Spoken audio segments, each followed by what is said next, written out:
Assalamualaikum warahmatullahi wabarakatuh. Perkenalkan, nama saya Alfi Sakinah dari jurusan Administrasi Pendidikan nomor NIM 2100254. Materi kita pada pertemuan kali ini yaitu komunikasi eksternal. Komunikasi ini menjadi satu nyawa yang menjadi potensi sangat besar yang akan menentukan tingkat keberhasilan lembaga atau perusahaan. Komunikasi eksternal akan membangun relasi dengan mereka-mereka yang terlibat secara langsung atau tidak dari lembaga atau perusahaan di luar organisasi. Tidak termasuk yang paling utama adalah para klien dan para konsumen yang justru jadi market utamanya dari lembaga atau perusahaan kita. Komunikasi eksternal adalah suatu proses pertukaran pesan atau strategi yang dilakukan oleh suatu perusahaan, lembaga, atau organisasi dimanapun untuk menjalin, membentuk, dan mengembangkan hubungan baik antara lembaga-lembaga atau organisasi luar yang pada akhirnya akan didesain sedemikian rupa untuk memberikan perhatian kepada lembaga yang kita kelola.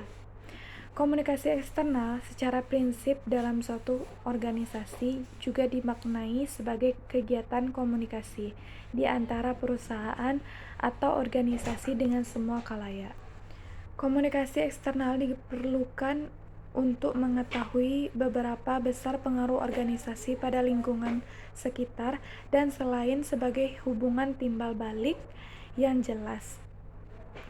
Peran komunikasi dalam organisasi ini adalah untuk mengendalikan sekaligus memantau organisasi agar tetap berada pada jalur yang diharapkan atau menjadi tujuan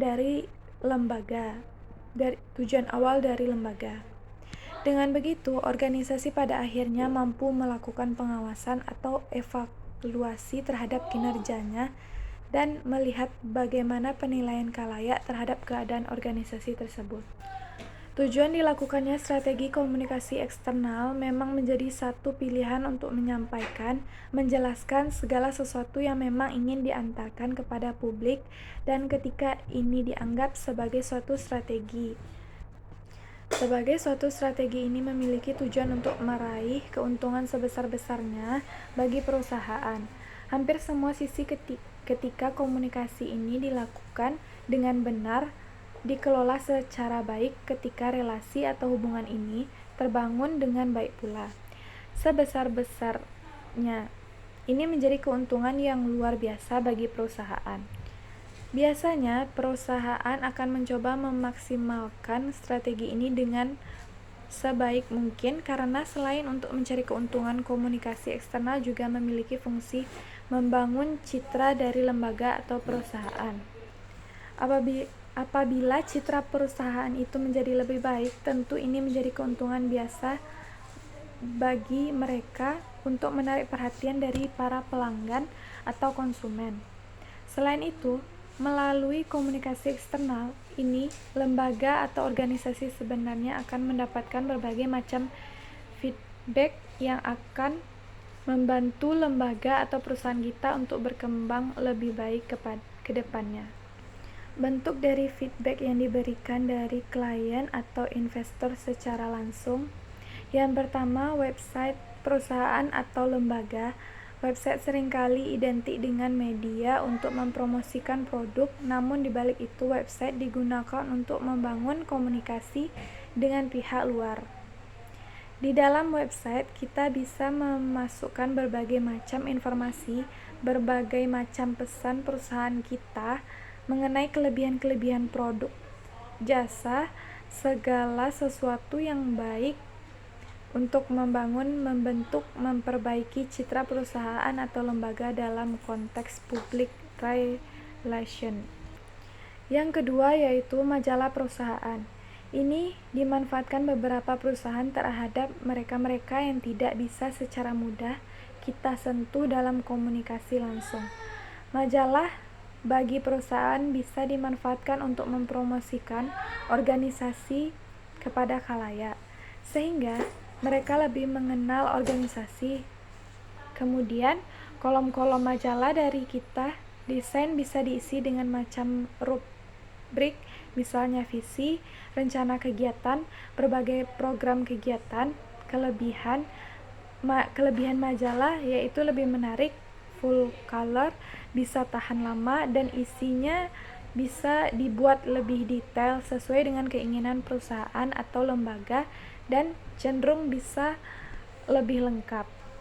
Sementara kekurangannya yaitu organisasi atau perusahaan memang dituntut untuk memilih budget lebih yang cukup untuk mencetak majalah secara berkala, karena biaya produksi untuk satu majalah memang tidak kecil, dan majalah dicetak bukan dalam jumlah yang relatif kecil. Justru semakin kecil dicetak, semakin besar biayanya. Yang ketiga yaitu media rilis. Media rilis itu bisa dibuat dalam majalah. Media rilis itu satu berita, satu konteks terbaru yang disampaikan oleh organisasi kepada khalayak, bisa apapun bentuknya, dalam dipublikasikan melalui televisi, radio, dan lain-lain. Biasanya, media rilis hanya berfokus pada berita penting sehingga lebih mudah diingat. Yang keempat yaitu brosur. Brosur sifatnya sederhana dan tujuannya jelas.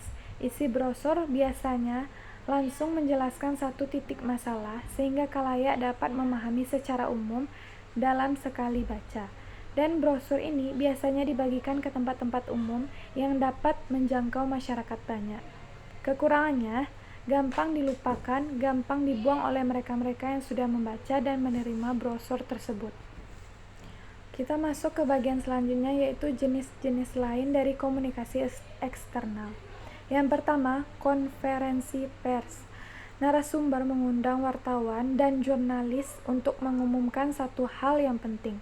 Tujuan dari konferensi pers adalah untuk memberikan kepastian mengenai sesuatu agar menjadi jelas bagi orang lain. Biasanya, konferensi pers ini dimulai dengan pertanyaan dari narasumber yang sudah ditentukan, yang sudah dipilih oleh lembaga atau perusahaan, kemudian dilanjutkan dengan sesi tanya jawab. Yang kedua yaitu bakti sosial. Bakti sosial juga contohnya dari komunikasi eksternal yang kita bangun dengan masyarakat di sekitar perusahaan berada. Yang ketiga, pameran. Pameran juga bentuk dari komunikasi eksternal yang kita lakukan secara tidak langsung untuk memperkenalkan barang-barang, produk atau segala sesuatu yang ada di perusahaan untuk dikenali dan digambarkan. Yang keempat yaitu live event. Untuk kondisi sekarang ini lebih banyak digunakan oleh perusahaan-perusahaan besar. Live event lebih menarik, lebih hidup karena akan bersentuhan langsung dengan masyarakat atau khalayak yang sebenarnya bisa kita jadikan target market. Alasan mengapa komunikasi eksternal itu digunakan. Yang pertama, komunikasi eksternal itu untuk membentuk persepsi dan opini publik. Jika semakin baik kita mendesain, semakin siap kita mengelola, semakin hebat komunikasi yang kita lakukan. Maka yang terbentuk adalah persepsi positif, persepsi publik, persepsi khalayak, persepsi investor, dan persepsi klien. Yang kedua yaitu mampu menjangkau pelanggan baru. Melalui komunikasi eksternal yang baik, ketika perusahaan mampu memilih jenis media yang tepat dan komunikasi eksternal, maka ia akan mampu mendapatkan atau menjangkau pelanggan baru. Itulah materi kita pada hari ini. Terima kasih. Assalamualaikum warahmatullahi wabarakatuh.